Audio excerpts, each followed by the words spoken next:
श्रीमद् भागवत श्री कृष्ण की जीवन यात्रा।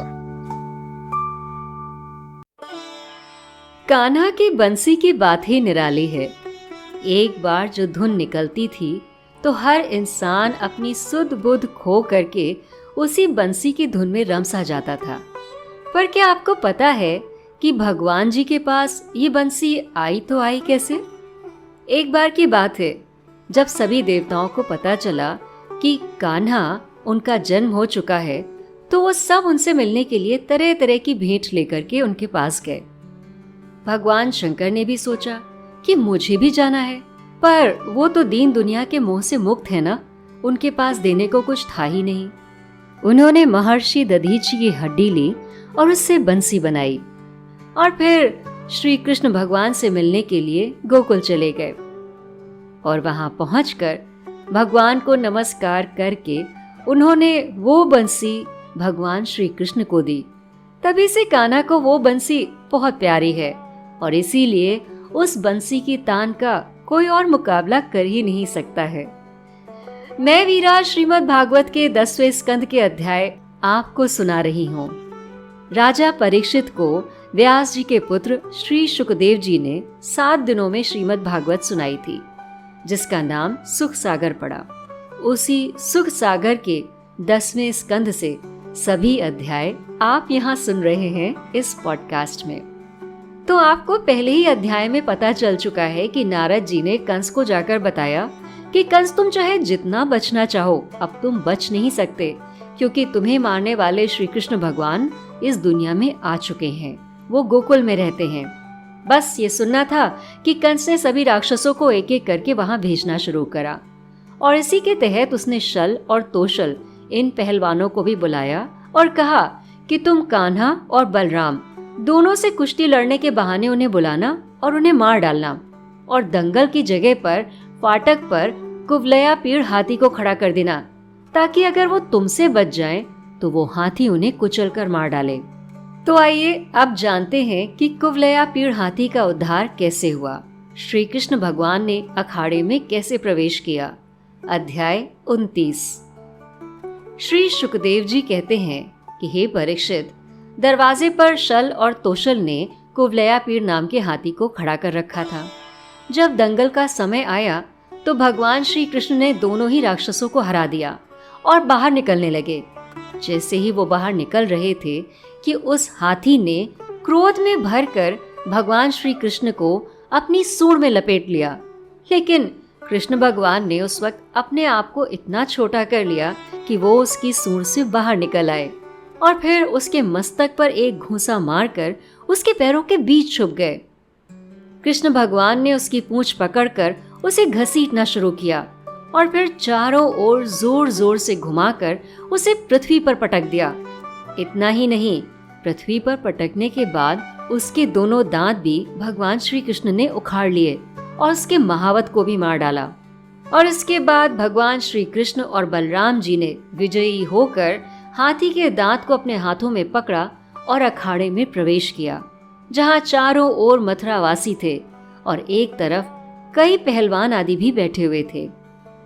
इस तरह से कुवलया पीड़ के उद्धार नाम का ये 29वां अध्याय समाप्त हुआ। अध्याय 30। चाड़ूर, मुष्टिक इन पहलवानों का उद्धार और साथ ही साथ कंस का भी उद्धार। अखाड़े में प्रवेश करने के बाद चाड़ूर से श्री कृष्ण भगवान और बलराम जी मुष्टिक पहलवान से मल्ल युद्ध करने लगे। वो दांव पेच करते करते अपने अपने जोड़ीदार को पकड़कर इधर उधर घुमाते हुए ढकेल देते और फिर जोर से जकड़ लेते और लिपट जाते और फिर उठाकर पटक देते। कभी उनसे छूटकर बच निकलते और कभी छोड़कर थोड़ा पीछे हट जाते। कभी कोई नीचे गिर जाता तो दूसरा उसे घुटनों और पैरों में दबाकर ऊपर उठा लेता। इस तरह से दांव पेच चल रहे थे, जम करके कुश्ती चल रही थी।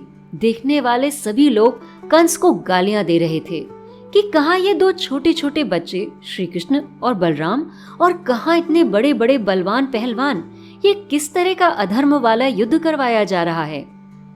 सभी प्रजा के लोग ये दृश्य देखकर बहुत दुखी हो रहे थे। पर भगवान श्री कृष्ण ने ज्यादा देर न लगाते हुए चाड़ूर की दोनों भुजाएं पकड़ी और उसे बड़े वेग से चारों ओर घुमा करके आखिरी बार धरती पर पटक दिया और इसी के साथ उसके प्राण पखेरु उड़ गए। इसी तरह से बलराम जी ने मुष्टिक को बड़ी ही जोर से घूंसा मारा। घूंसा लगने से मुष्टिक के भी प्राण निकल गए और वो पृथ्वी पर गिर पड़ा। उसी समय भगवान श्री कृष्ण ने अपने पैर की ठोकर से शल का भी सर धड़ से अलग कर दिया और तोशल को तिनके की तरह से चीरकर 2 टुकड़ों में बांट दिया। उधर बलराम जी ने कूट नामक पहलवान को खेल खेल में अपने बाएं हाथ के घूंसे से मार डाला। जब चाड़ूर, मुष्टिक, कूट, शल और तोशल ये पहलवान मर गए तो बाकी पहलवान डर करके मैदान छोड़कर भाग गए। भगवान की ये अद्भुत लीला देखकर सभी लोग उनकी प्रशंसा करने लगे। ये देख करके कंस बहुत चिढ़ गया और जोर जोर से भगवान को बातें सुनाने लगा। इस पर भगवान श्री कृष्ण कुपित होकर गुस्से में आकर के बड़ी ही फुर्ती से वेग पूर्वक उछलकर ऊंचे मंच पर चढ़ गए। कंस ने सिंहासन से उठकर हाथ में ढाल और तलवार पकड़ ली, लेकिन भगवान का वेग कौन सह सकता है। जिस तरह से सांप को गरुड़ पकड़ लेता है उसी तरह से भगवान श्री कृष्ण ने भी कंस को पकड़ लिया। कंस का मुकुट भय के मारे पृथ्वी पर गिर पड़ा। भगवान श्री कृष्ण ने कंस के बाल पकड़कर उसे भी ऊंचे मंच से रंगभूमि में गिरा दिया और खुद भी उसके ऊपर कूद पड़े। और जैसे ही भगवान श्री कृष्ण कंस के ऊपर कूदे, कंस की मृत्यु हो गई। और फिर भगवान श्री कृष्ण ने कंस को खींच करके रंगमंच पर ला पटका। कंस के भाई कंक और न्यग्रोध, इनके अलावा 8 और भाई थे। वो अपने बड़े भाई का बदला लेने के लिए क्रोध में भर करके भगवान श्री कृष्ण और बलराम की ओर दौड़े। तो भगवान ने अपना परिध उठाकर उन्हें वैसे ही मार डाला जैसे सिंह जंगली जानवरों को मार डालता है।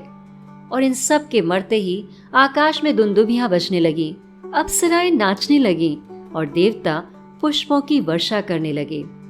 कंस और उसके भाइयों की पत्नियां अपने स्वजनों की मृत्यु से विलाप करने लगीं। इस पर भगवान श्री कृष्ण ने उन सभी रानियों को ढाढ़स बधाया और कहा कि मेरे हाथ से मृत्यु होने पर कंस का उद्धार हो गया है, इसलिए तुम्हें रोने की कोई आवश्यकता नहीं है। कंस का वध करने के बाद भगवान श्री कृष्ण और बलराम जी ने जेल में जाकर अपने माता और पिता को बंधन से छुड़ाया और सिर से स्पर्श करके उनके चरणों की वंदना की। देवकी और वसुदेव जी ने भी जगदीश्वर को अपने हृदय से लगाया। और इस तरह से 30वें अध्याय में आपने सुना कंस का वध। श्री कृष्ण गोविंद हरे मुरारी, हे नाथ नारायण वासुदेवा। मेरे साथ बोलिए, ओम नमो भगवते वासुदेवाय, ओम नमो भगवते वासुदेवाय, ओम नमो भगवते वासुदेवाय।